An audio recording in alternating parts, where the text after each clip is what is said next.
exposto o plano de guerra final de Satanás. O diabo tem um plano de guerra e eu vou expô-lo esta manhã. Aleluia. Agora há uma batalha final, você sabe, é chamada de Armagedon. Milhões vão se reunir no Oriente Médio e haverá uma última guerra chamada Batalha do Armagedon. E muito sangue será derramado, mas simultaneamente haverá outra batalha final. E essa batalha final é muito mais importante para nós e para Deus do que a do Armagedon. O Armagedon é apenas um trabalho de limpeza para Deus e Ele vai limpar a bagunça. Ele virá com seu poder e a sua glória, e já sabemos o resultado dessa guerra. Mas há outra guerra ocorrendo simultaneamente que já está acontecendo agora. É sobre guerra espiritual. Esta é a guerra que foi declarada. Sim, já lá no Jardim do Éden. Você vai me dizer que sempre houve uma guerra espiritual, o céu contra o inferno.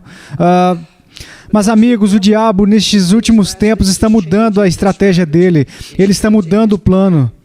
Porque a Bíblia diz, ai dos habitantes da terra e do mar, pois o diabo desceu até vós com grande ira, sabendo que tem pouco tempo. Agora, essa passagem está localizando essa batalha, essa última batalha estratégica após a cruz, porque diz que eles o venceram pelo sangue, tem o testemunho do Cordeiro. Então, isso acontece depois do Calvário, depois da cruz. E vamos falar sobre isso esta manhã. Então, o dragão se enfureceu contra a mulher. A mulher representa a igreja de Jesus Cristo. E foi para a guerra contra o resto de sua descendência, aqueles que guardam os mandamentos de Deus. E eles têm o testemunho de Jesus Cristo. Essa passagem coloca a guerra da qual estamos falando após a cruz. Aqueles que foram cobertos pelo sangue do Cordeiro. E isso nos leva ao último dia, a batalha da qual eu estou falando. A Escritura nos diz que ele sabe que está com pouco tempo. E a Bíblia diz que ele desce e realmente estabelecerá a sua sede, estará entre nós aqui nesta terra. Ele desceu a vocês com grande ira, sabendo que tinha pouco tempo. Isso ocorre no último dos últimos dias. Isso é apontado aqui muito claramente. Eu não sei o que os outros estão pregando sobre a guerra espiritual. Eu ouço um monte de coisas que não fazem sentido. E mesmo quando você diz guerra espiritual, muitas pessoas recuam. Mas, no entanto, a Bíblia diz que uma guerra está sendo travada no céu. Neste momento, uma batalha está sendo travada por sua mente e sua alma. Uma guerra espiritual. E Paulo diz, porque as armas da nossa milícia não são carnais, mas poderosas em Deus, para a destruição das fortalezas. Armas da nossa milícia. Nos diz que é a nossa guerra, a guerra que você e eu travamos como a semente de Jesus Cristo. Satanás vai atrás dessa semente. A Escritura nos diz. E essa batalha é muito mais importante aos olhos de Deus e do inferno do que a batalha do próprio Armagedon. O Espírito Santo vai nos expor os estratagemas do diabo para o fim dos tempos. Estou pensando na estratégia que o diabo tem usado desde o Jardim do Éden. Pense sobre a estratégia que Satanás usou no deserto. As Escrituras nos dizem que Satanás estava indo contra aqueles que estavam atrás do acampamento, na retaguarda. Ele foi para os fracos, ele foi para os aleijados e os enfermos. Ele estava indo para aqueles que não eram realmente judeus, mas tinham saído do Egito com os judeus e que eles queriam fazer parte do que Deus estava fazendo e eles estavam atrás, eles não estavam verdadeiramente com Israel, eles estavam atrás. Quase que eles foram tentados a entrar no próprio acampamento. Mas quando fizeram, a batalha então estava no reino do natural. Era sobre comida, água. Simplesmente tinha a ver com a mera existência em si. E Satanás viria e os tentaria nessas áreas carnais e com muito apetite. E muitos poucos dos ataques de Satanás à igreja no deserto foram contra a liderança. Só podemos encontrar algumas ocasiões. Ele atacou Arão por uma temporada, ele atacou Saul, ele atacou Davi, e você pode encontrar exemplos de líderes individuais sendo atacados, mas é incomum, e você verá que muitos desses homens caíram, mas naquela época a guerra de Satanás tinha a ver com o estômago, tinha a ver com a natureza humana. Mas então vem a cruz de Jesus Cristo. Então o diabo o diabo precisava de uma nova estratégia, um novo plano. E amigos, o diabo, a Bíblia nos diz, não ignoramos suas maquinações. Maquinações ou truques também significam planos, estratégias. A mesma palavra significa estratégia. Não ignoramos as suas estratégias. Sua estratégia muda continuamente. E agora nós vamos para a cruz. E agora vemos que a estratégia do diabo é atacar congregações inteiras. Ele agora ataca os leigos, ataca o corpo da igreja. Ele ataca congregações inteiras. E é incrível quando você estuda, ele atacou a igreja de Corinto, inundando ela com luxúria e carnalidade. Ele vem para a igreja da Galácia com um espírito de sedução. Paulo disse, vocês são tolos, tendo começado com o espírito, agora vocês vão terminar na carne? Ó tolos Gálatas, quem fascinou vocês? Quem fascinou vocês? Quem te enfeitiçou? Uma nova estratégia inimiga. Ela está indo contra as congregações inteiras, atacando os leigos. Nós os seguimos até o livro do Apocalipse, os primeiros capítulos de Apocalipse. Ele ataca a igreja de Éfeso. Ele ataca o seu amor, a devoção a Cristo. Em Esmirna, Satanás brincou e jogou alguns na prisão. Ele enviou blasfemadores no meio deles. Em Pérgamo, ele introduziu falsa doutrina para deixar a igreja com ela. Em Tiatira, o diabo enviou mestres com o espírito de Jezabel para seduzir a congregação e induzir ela à fornicação. E quando ele chega à igreja de Sardes, descobre que a formalidade e a morte se apoderaram dela. Em Laodiceia, o espírito de mornidão, a ganância e materialismo cegou toda aquela congregação. Você entende? Então nós podemos ver que ele está atacando os leigos, ele está atacando as congregações contra as massas de crentes. Você raramente encontrará no Novo Testamento que ele vai ou vai ser capaz de derrubar líderes espirituais. Para aqueles homens espirituais, líderes da igreja de Jesus Cristo. E você descobre que vem de novo, como no Antigo Testamento. Naufrágios, espancamentos, prisões. Chega Paulo em carne e osso, mas você não verá Paulo se curvando a isso, nem Pedro, nem qualquer um dos outros discípulos, exceto Judas. A batalha agora é pela igreja. O leigo, ele a ataca, vem em etapas, ele trabalha no natural, ele ataca a congregação. E nós veremos em alguns momentos para onde ele está se movendo. E eu sei que recebi isso do Espírito Santo e Deus tem lidado com o meu coração neste assunto com muita firmeza. E isso impactou minha vida espiritual. E eu confio que Ele fará o mesmo em vocês nessa manhã. Porque você entende, os golpes eram contra a carne e também na esfera espiritual, mas contra as massas. E eu digo isso agora, nestes últimos tempos, neste curto período de tempo. O diabo, com muita raiva, sabe que tem que mudar a estratégia dele. E esta é a estratégia. Eu vou atacar os líderes. Ele diz, eu vou direcionar toda a minha atenção para todos aqueles que têm autoridade espiritual. Eu vou me concentrar em cada pessoa que anda perto de Cristo, todo guerreiro de oração. Eu vou atacar a própria fé desses guerreiros. Eu vou para suas casas, para os seus casamentos. Eu vou tentar paralisar todo homem e toda mulher cheios do Espírito na face da terra. Você pode ver um pequeno vislumbre dessa estratégia que o diabo usou no Antigo Testamento. Acabe e Josafá. Eles declararam guerra à Síria.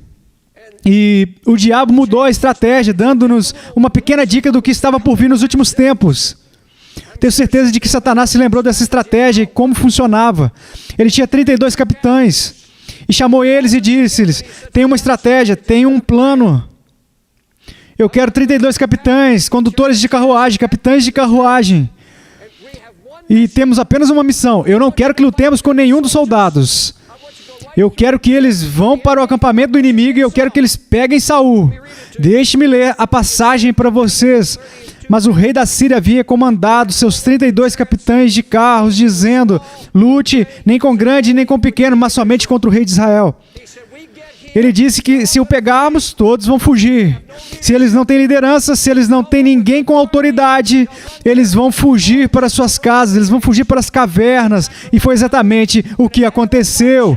Quando uma flecha fortuita, sabemos que não foi fortuitamente, que uma flecha atingiu Saul e ele morreu em sua carruagem. E as Escrituras dizem que isso foi proclamado em todo o exército. Cada um para a sua cidade, cada um para a sua terra. Já que não temos mais liderança, cada homem faz o que lhes convém. Ou seja, para quem pode se salvar. E o mesmo está acontecendo na igreja de Jesus Cristo hoje em dia. Podemos ver como essa estratégia se desdobra em todos os lugares. Pastores, missionários, líderes cristãos, diáconos, anciãos da igreja caindo de um lado para o outro. A autoridade deles espiritual está sendo roubada deles. Podemos ver essa estratégia se desdobrando diante dos nossos olhos. Essa foi a mesma estratégia usada no Iraque. Eles usaram as chamadas forças especiais que foram enviadas a Bagdá 6 meses antes da guerra. E todo o trabalho deles, eles usavam roupas árabes. E eles tinham fundos e tinham que rastrear Saddam Hussein em todos os lugares. Vocês se lembram a noite do primeiro bombardeio? O primeiro ataque ocorreu porque eles tinham um relatório do serviço de inteligência, o que eles chamaram de planejamento estratégico. E aquele primeiro grande bombardeio caiu sobre um palácio, onde, de acordo com o relatório do serviço de inteligência, Saddam e sua equipe estavam realizando uma reunião, e muitos ainda acreditam que ele faleceu durante aquele primeiro ataque. Mas se você se lembram da guerra, os britânicos bloquearam uma parte da cidade à direita e assumiram o controle de uma rodovia até Bagdá, 150 milhas das tropas e tanques, com um propósito apenas, cercar Bagdá e fazê-la se render. Vá para os líderes, não lute contra o exército iraquiano. Vá para o corpo de elite, vá para os guardas republicanos. E quando pegarmos a guarda republicana e os 50 líderes, eles cairão e entrarão em colapso. E 2 semanas após a guerra, lembre-se que houve confusão no exército iraquiano, porque eles disseram que não havia liderança, ninguém estava lá, estava inoperante, as autoridades desapareceram. A última batalha de Satanás contra a igreja de Jesus Cristo é dirigida contra os eleitos, paralisando todo líder espiritual, destruindo, enfeitiçando e seduzindo todos os crentes com autoridade espiritual. E agora nós vemos como o diabo usa todas as coisas inventadas pelo homem como uma arma para usar nesta guerra. O diabo é o dono da internet. É a propriedade dele. 300 mil páginas de pornografia na web. Ele é o dono. Ele é o dono da indústria do cinema. HBO, eu não sei o que isso significa. Mas eu li que é o produto da pior sujeira que sai do próprio inferno. Eu nem sei o que é Music Channel. Eu não tenho televisão. Mas ele é o dono da televisão agora, ele é o dono da TV comercial. E ele é o dono de redes de televisão, porque eles vão ver você. Até agora eles disseram, vamos esticar para ver até onde podemos ir sem que o povo se oponha. E há uma revolta por ultraje moral, uma indignação com toda a sujeira e obscenidades. Não há mais indignação. E agora acabei de ler no jornal New York Times que alguns diretores da indústria cinematográfica, em um festival de cinema lá na França, eles estavam se gabando publicamente de que não precisavam mais esticar os limites. E eles disseram, já quebramos o envelope e ultrapassamos os limites. Isso significa vale tudo. E amigos, quem é o alvo do diabo? Quem é o alvo do diabo? Você acha que ele está focado em pessoas viciadas em pornografia agora? Você acha que é focado nas massas de pessoas mas viciadas na luxúria da carne? Essas já são propriedade dele. O rei da Síria, ele disse, não vou desperdiçar munição. Não vou desperdiçar nenhum ataque ou tropa contra essas massas. Todo o meu poder, tudo é dirigido contra os líderes.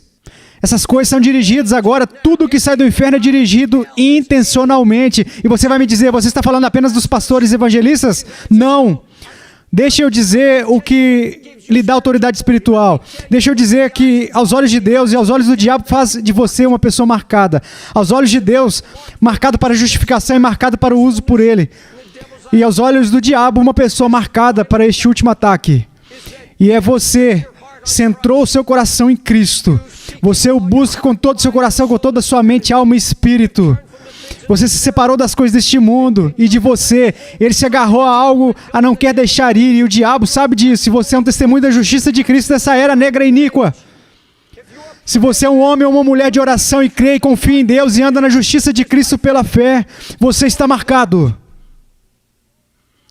Se você está na liderança, se você está na guarda de elite, não na carne, mas no espírito.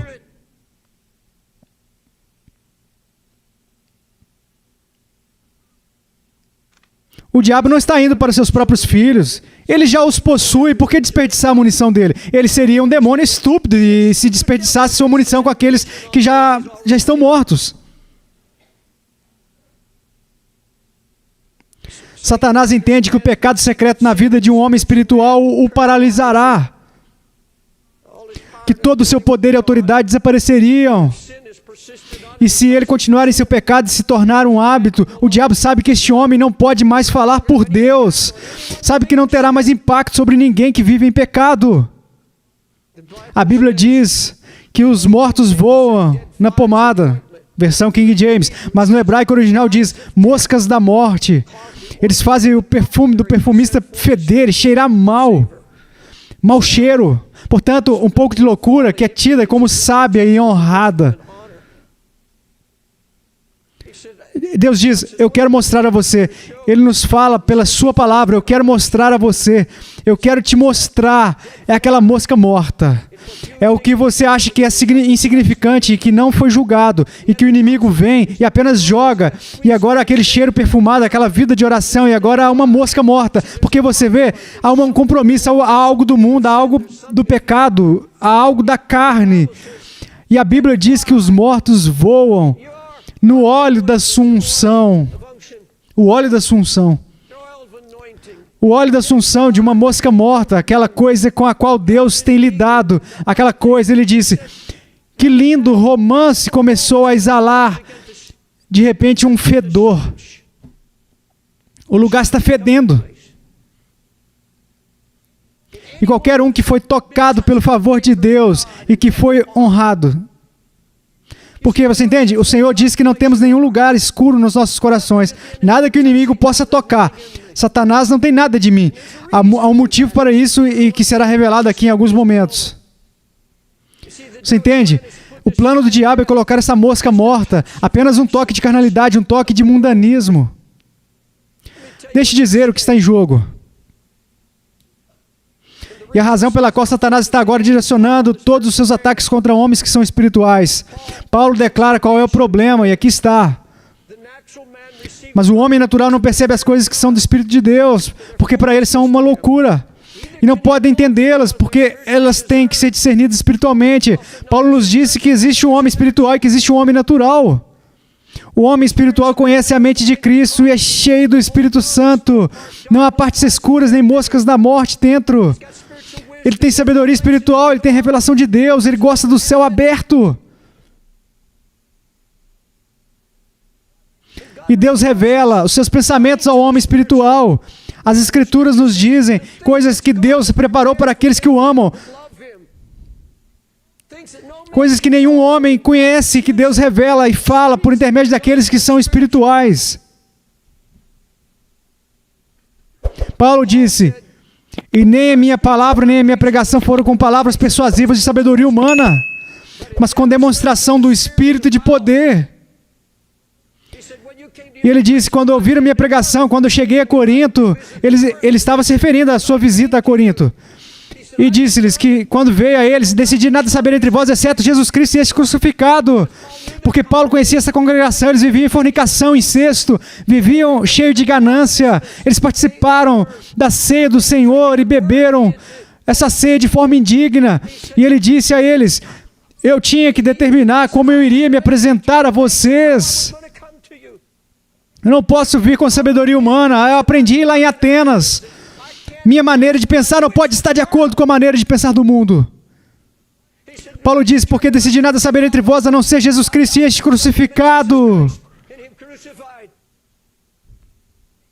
Mas ele disse, quando eu vim para vocês, ele fez esse comentário em retrospecto, ele está olhando para trás, e na carta ele diz, quando eu vim para vocês, você sabe como eu me apresentei a vocês. Alguns de vocês disseram que a minha fala era insignificante, mas a presença corporal fraca e a palavra desprezível.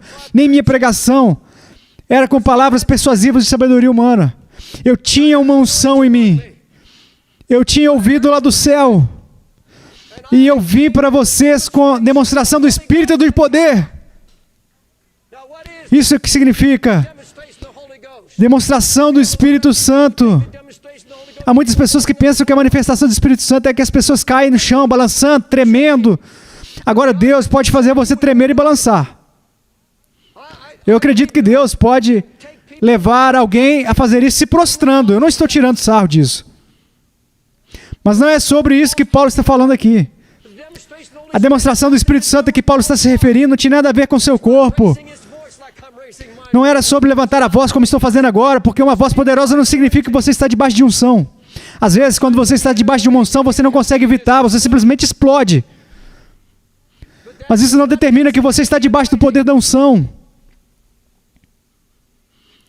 Porque você entende? A manifestação do Espírito Santo não significa que o semblante de Paulo tinha sido transformado. Ele não estava fazendo nada além de pregar a palavra de Deus com mansidão. E de repente houve uma manifestação do Espírito Santo. E era a palavra de Deus sendo pregada por um homem espiritual. Porque você entende? Os coríntios mudaram do reino espiritual para o reino natural. E é isso que está acontecendo na igreja de Jesus Cristo hoje em dia. Eles se sentam na frente da TV e bebem. Deixe-me dizer a vocês que estão deslizando para o reino natural a cada hora que passa, que você não pode mais entender as coisas de Deus porque você perde o seu tempo, o seu discernimento. E agora Paulo disse, eu estou indo para Corinto, que está cheio de pessoas, que só pensam em coisas naturais, que vivem carnalmente, que vivem apenas para satisfazer o natural, homens e mulheres, que não vivem segundo o Espírito, são carnais.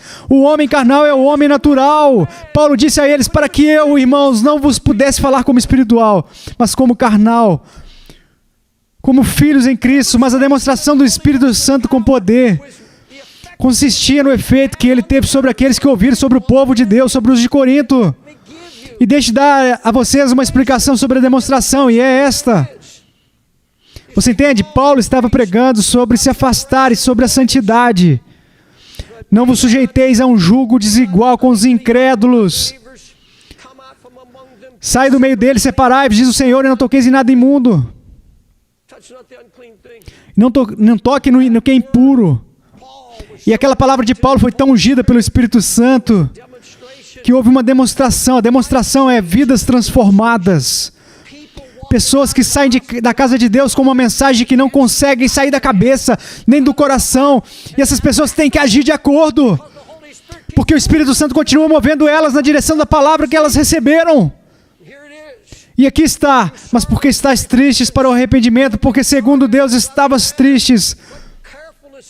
Pois eis que exatamente isso que lamentaste, segundo Deus, que solicitude isso produziu em ti, que ultraje, que medo, que afeto ardente, que zelo, que vindicação, em tudo vocês se mostraram limpos no assunto. Ele disse, eles não queriam comer nem dormir, eles não queriam fazer nada até que se certificasse de se alinhar com a palavra que eu lhes preguei.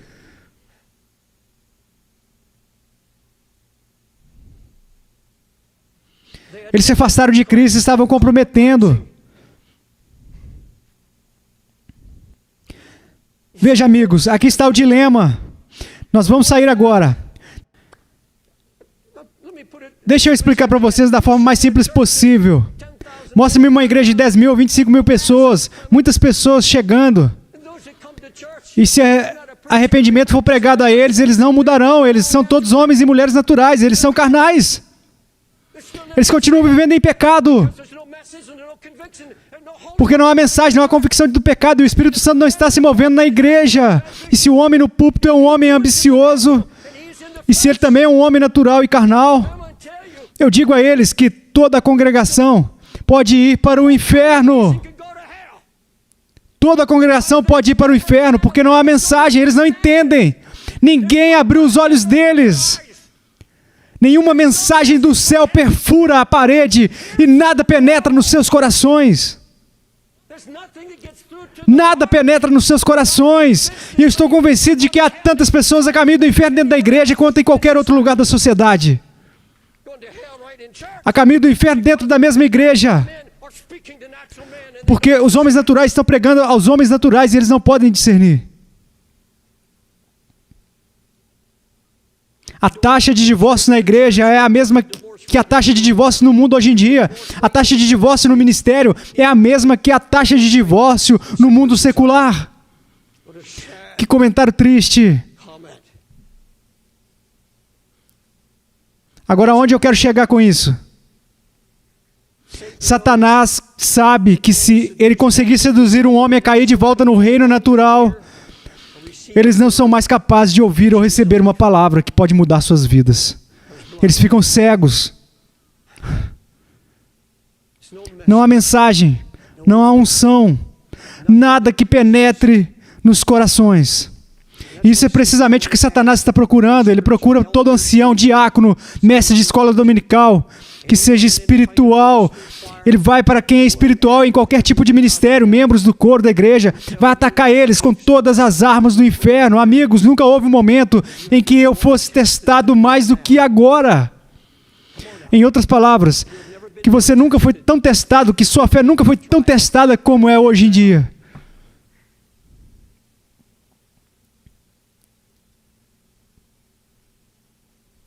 Eu estava conversando com um vizinho recentemente.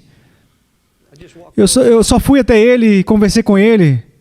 Ele estava bebendo. Ele me disse, você é o reverendo? E eu respondi, sim. E ele me confessou, quando eu soube que você estava se mudando para este bairro, pensei que você fosse algum tipo de pregador velho e mal-humorado. Mas eu investiguei você na internet e acho que você está ok.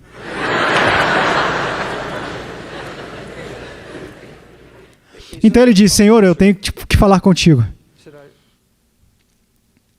Minha esposa me deixou há 2 anos.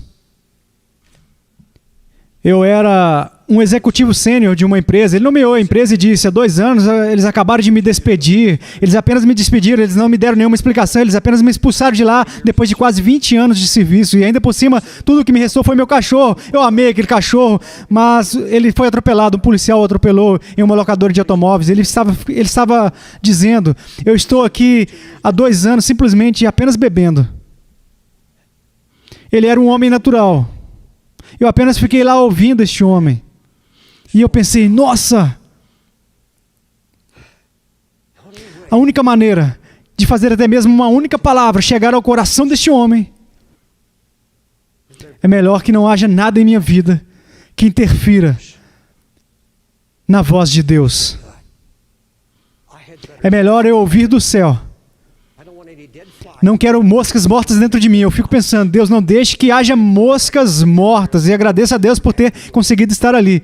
E o Senhor me disse, você tem que estar preparado. E dele é apenas 2 ou 3 parágrafos, 2 ou 3 frases contundentes que sei que penetraram diretamente no coração dele. Eu olhei lá da sala onde eu orei, e olhei bem sobre a casa dele, e eu sei que o Espírito Santo estava se movendo e que ele continuava repetindo essas palavras continuamente, e era provavelmente apenas 2 parágrafos, mas penetraram de frente no coração dele. Amigos, nunca como agora, precisamos de tantas pessoas que vivam no Espírito e conhecem a mente de Cristo. E eles podem enfrentar o mundo e todas as coisas carnais que só destroem a humanidade. E dar uma palavra que penetre e mude, onde haja uma manifestação do Espírito Santo. Amigos, essa manhã e todo dia, vocês podem sentar-se quietos, vocês podem não responder emocionalmente a tudo o que estou dizendo, mas espero que quando vocês saírem pela porta, Deus tenha dito a vocês algo que mude a vida de vocês. Faça algumas mudanças. A sua vida já mudou, mas faça as mudanças que são necessárias para que você possa viver na plenitude que o Senhor preparou para você.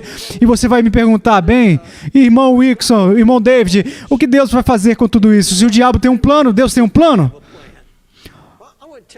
Eu quero dizer uma coisa, o Senhor não vai descer e lutar a sua batalha com o diabo. Ele já fez, ele já derrotou o diabo, ele é o vitorioso.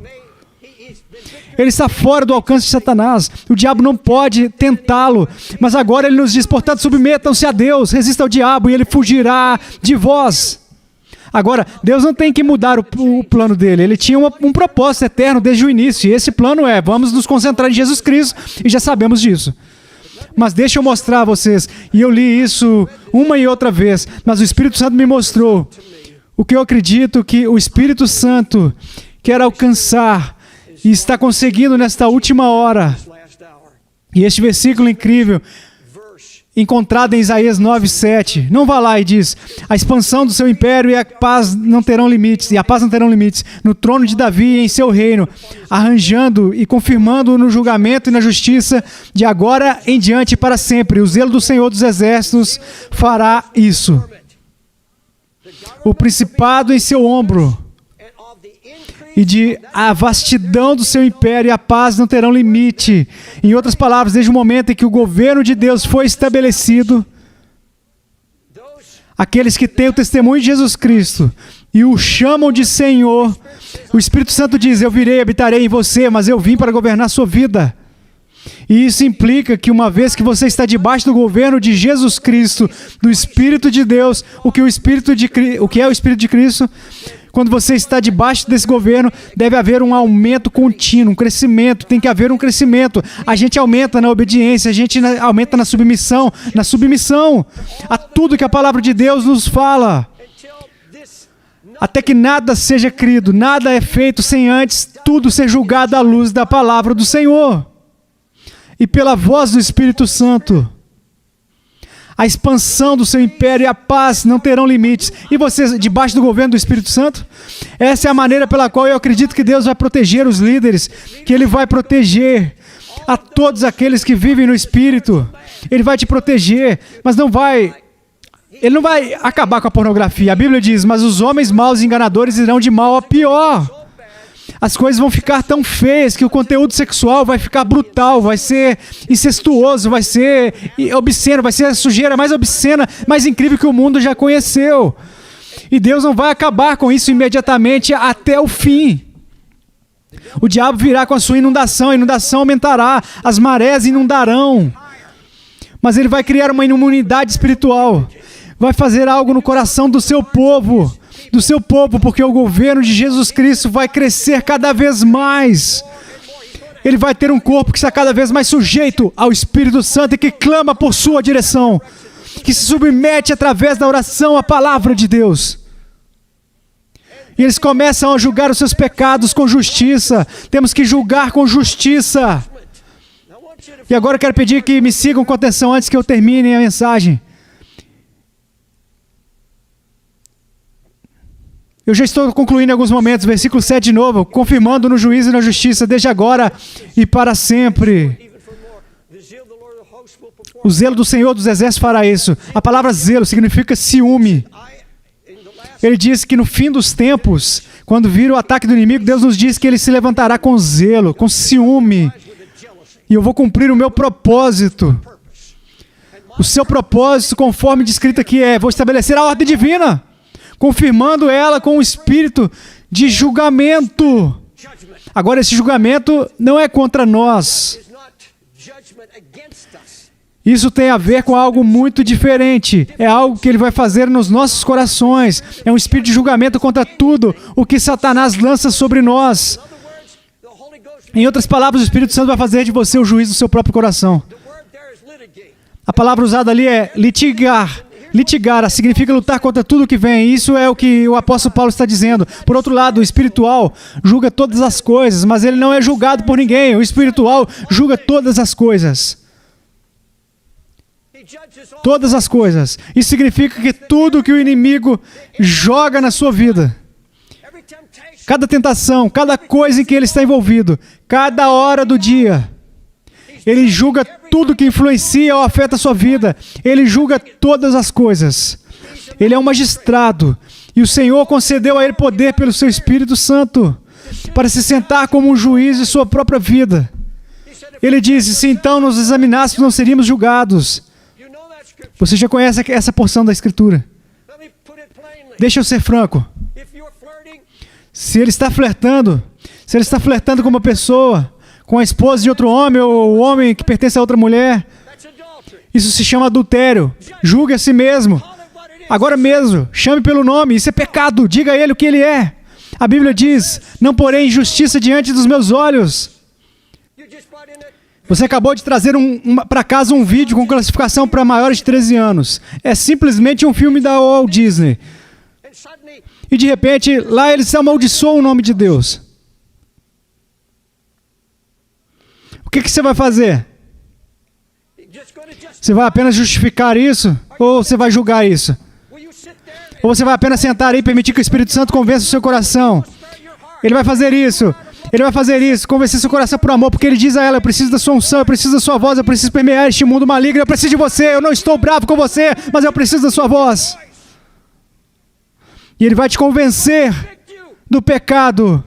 Ou ele justifica isso, ou ele julga. E ele diz que isso pode me custar minha unção. Chega! Julgue! Ou descobrir que você se apaixonou por um pouco de fofoca. E o Espírito Santo de repente diz a você: ei, você não está certo, isso não está certo. E você concorda com o Espírito Santo. E ele para de fazer. Então para, fecha a boca e vai embora. Julgue! Porque você entende? Davi pecou. E não quis julgar o seu pecado por um ano inteiro. Deus não quebrou a aliança com Davi. Ele não quebrou a aliança. Ele não quebrará a aliança com você. Mas ele enviou um profeta que lhe disse qual era o problema. Davi, até que você concorde com o Espírito Santo, até você julgar o seu pecado e chamá-lo do que é, e você não o justificar. Davi estava justificando o pecado dele. E assim que Davi deixou de justificar o seu pecado, somente então as promessas do pacto foram renovadas em sua vida. E cada promessa da aliança de Deus aguarda um momento em que você e eu iremos concordar com o que o Espírito Santo diz. Isso é pecado. Não vou chamar por outro nome. Eu vou julgar isso. Eu não posso viver na descrença. A descrença é a mãe de todos os pecados. E você começa a perceber que está duvidando de Deus e questionando Deus. Vamos lá, amigos, julguem pelo que é pecado. E se não julgarmos, tudo o que estamos fazendo é pregar segurança eterna. Temos que julgar os nossos pecados, porque Deus nos deu a mente de Cristo. Temos a mente de Cristo em nós, temos o Espírito Santo. E eu digo a vocês que no momento que vocês concordam com o Espírito Santo, ele vem com todas as promessas da aliança e a Bíblia nos diz claramente. Está aqui nas Escrituras: porque o inimigo virá como um rio, mas o Espírito do Senhor levantará uma bandeira contra ele. E eu consultei a palavra Standard na versão King James, e você sabe qual é o verdadeiro significado? Significa fazer um gesto com o dedo. No momento em que você concorda com o Espírito Santo, no momento em que você julga o seu pecado e diz: eu não vou perder a minha unção, eu não terei uma morte voando em minha mão, não vou permitir que o diabo roube a minha eficácia e eu julgo o meu pecado. Quando isso acontece, o Espírito Santo vem, vira e lança fora o poder do inferno operando na sua vida. Com apenas um dedo, está feito, está terminado. Ele te enche com seu poder glorioso, que é a demonstração do Espírito Santo em seu poder. Essa é a demonstração. A demonstração está julgando o seu pecado e o poder começa a fluir dentro de você. Glória a Deus. Que Deus poderoso nós servimos. Peço que se levantem. Aleluia.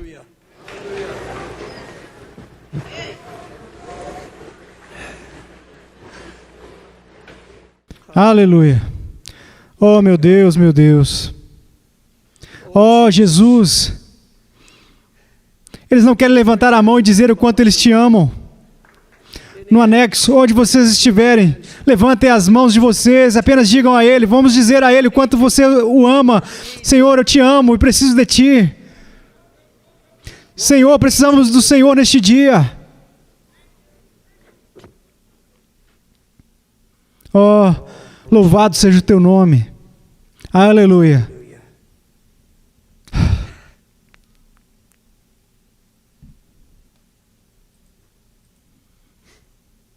Aleluia. Peço que curve sua cabeça. Senhor,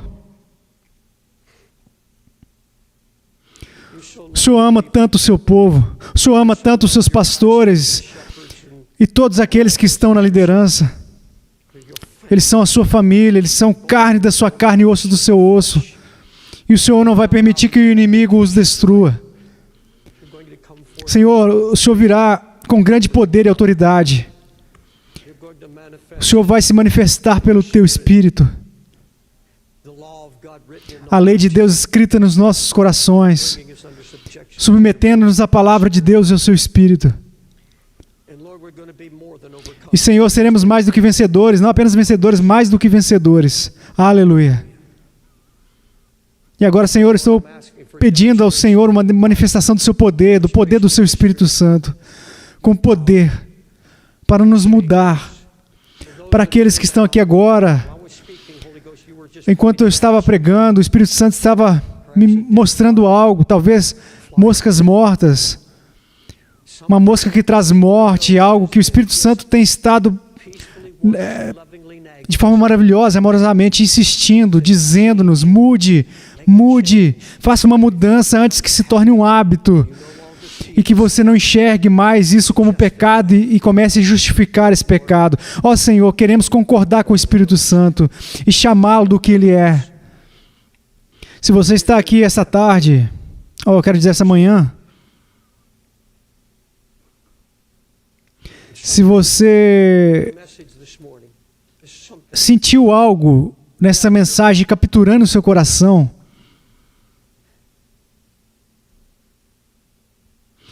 eu não sei como aplicar isso, mas sendo guiado pelo Espírito Santo, e você sabe que não está onde você deveria estar, em Cristo, especialmente se você tem caminhado com Deus há muito tempo, se você tem ouvido muitas mensagens, até mesmo ouvindo a voz do Espírito Santo, Ele tem ouvido o seu clamor, Ele foi cortejado por Ele, Ele está ouvindo e Ele está adiando e adiando. É hora esta manhã de você dizer: sim, Espírito Santo. Se houver pecado, o Espírito Santo não está aqui para te condenar. Ele te diz: não estou disposto a te perder. Não vou deixar você ir. Vou fazer você sentir um pouco de tristeza no seu coração. Vou te convencer do seu pecado, mas eu faço isso porque eu preciso de você. Se você é um marido, você precisa dessa autoridade espiritual. Se você é uma esposa ou se você é uma mãe e tem filhos, você precisa da autoridade espiritual. Você não será capaz de alcançar seus filhos sem autoridade espiritual. Seja honesto, se você não sabe que há algo em sua vida que pode roubar sua autoridade espiritual, eu quero pedir que você desça e venha aqui e fique aqui comigo.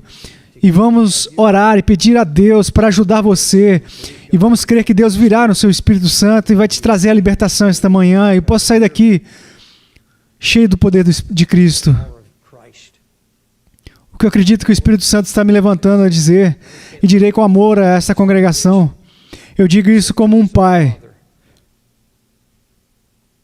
Centenas de pessoas aqui vão trabalhar vão para o seu trabalho. Você trabalha em escritórios, você trabalha com pessoas do sexo oposto. Algumas mulheres trabalham com homens, e alguns homens trabalham com mulheres. E eu digo a vocês agora que o Senhor me disse claramente que eu deveria dizer a vocês, muitos de vocês agora, têm que pedir a Deus para ajudá-los a parar de flertar. Ainda não se tornou um ato, mas a semente já está aí. Você chega cedo e toda vez que aquele homem ou aquela mulher passa por você, algo acontece no seu coração, no coração dela ou dele. O Senhor te diz: chame-o pelo nome. É adultério, é luxúria. Se você olhar para outra mulher ou outro homem com luxúria, Jesus disse que isso é adultério. Chame isso pelo nome. Diga a Deus: Senhor, eu quero que isso mude agora. Essa é a demonstração do Espírito Santo. E Deus, é quando você diz que virá com o poder do seu Espírito Santo, haverá uma manifestação do Espírito Santo e o seu poder. Então, encare isso agora. Todos os pastores, incluindo eu, já alertaram sobre assistir TV. E sobre toda essa sujeira, e sobre os filmes que você está trazendo para dentro da sua casa e tudo mais, nessas áreas, enfim. Se algo tem que ser confrontado, confronte agora. Se você não está no calor, ou se você vive uma situação que não consegue tirar a televisão da sua casa, e seu marido ou sua esposa discorda de você, Tudo bem, mas eu te digo uma coisa, peça ao Senhor para que no momento que você ouvir ou enxergar algo, ou se você amaldiçoar o nome de Deus, que você possa sair daquele quarto imediatamente e ir para outro lugar. Saia, faz o que tem de fazer, faça alguma coisa, algo, diga, Senhor, não colocarei nos meus olhos coisas más. E quando caminhar pelas ruas, peça a Deus que lhe dê olhos limpos, peça a Deus para te ajudar, porque as seduções são tão avassaladoras. E peça a Deus para te dar o hábito de ouvir o Espírito Santo. Que isso se torne um hábito maravilhoso. Que o Espírito Santo seja tão rápido, tão rápido. É um julgamento de amor, é algo que o Senhor faz por nós, porque diz, eu te amo muito. Eu faço isso por você porque eu fiz um grande milagre na vida de vocês. Eu quero usar vocês com os próximos como um testemunho. Eu quero que seja o testemunho para que tudo o que digam tenha um impacto sobre quem cercá-los. Quando seus próximos estiverem doentes, quando alguém perto de vocês tiver um problema, que eles forem até vocês de tal maneira que eles não estejam simplesmente falando palavras, mas que estejam falando coisas que penetrem no coração. Vocês estão entendendo o que eu estou dizendo? Aí vocês aí no anexo aí, ó. Outros na congregação, se manifestem. Deus está lidando conosco. Ele está tratando amorosamente com essas coisas que são um obstáculo e que atrapalham, impedindo de viver plenamente cheio de unção e de bênção de Deus. Aquilo que nos paralisa e nos torna incapazes de agir. Portanto, peça a Deus que traga uma grande convicção de pecado. Uma convicção de amor, para que nós tenhamos a determinação de caminhar pelo Espírito. Pai, eu venho a Ti pedindo o Espírito Santo, que haja uma demonstração do que nós temos falado. Espírito Santo, quero que o Senhor se manifeste nos corações dessas pessoas. Deixa haver uma manifestação do Teu Espírito, Senhor. Vem agora e brilhe a Tua luz, para que eles digam, sim, Senhor, que no meu coração eu posso permitir enxergar e concordo que há pecado no meu coração, concordo com o Espírito Santo, isso não pode continuar, tem que parar. E eu sei, Senhor, que concordando contigo, o Senhor virá agora com todas as preciosas promessas do pacto e que o Senhor vai me dar um novo coração em tudo e o Senhor vai me impedir de cair. O Senhor vai me dar um coração igual ao seu. Senhor Jesus, eu te agradeço por isso. Faça essa oração comigo, Senhor Jesus. Humildemente me achego diante de Ti. E eu vou, Senhor Jesus, para me submeter ao Seu governo. Eu quero que o Senhor governe minha vida, por intermédio da Tua palavra e da voz silenciosa do Teu Espírito Santo. Eu quero obedecer ao Senhor. Me ajude. Eu não posso fazer isso com as minhas próprias forças, mas eu creio que o Espírito Santo veio a mim e me salvou, abrindo o meu coração. E eu me arrependi. Então o Espírito de Deus está dentro de mim. Obrigado por me direcionar. O Senhor vai me manter. Obrigado, Senhor. E agora peço que levantem as mãos e agradeçam ao Senhor Jesus pela fidelidade dele. Senhor, obrigado por tua fidelidade, o teu grande amor. Que Salvador maravilhoso.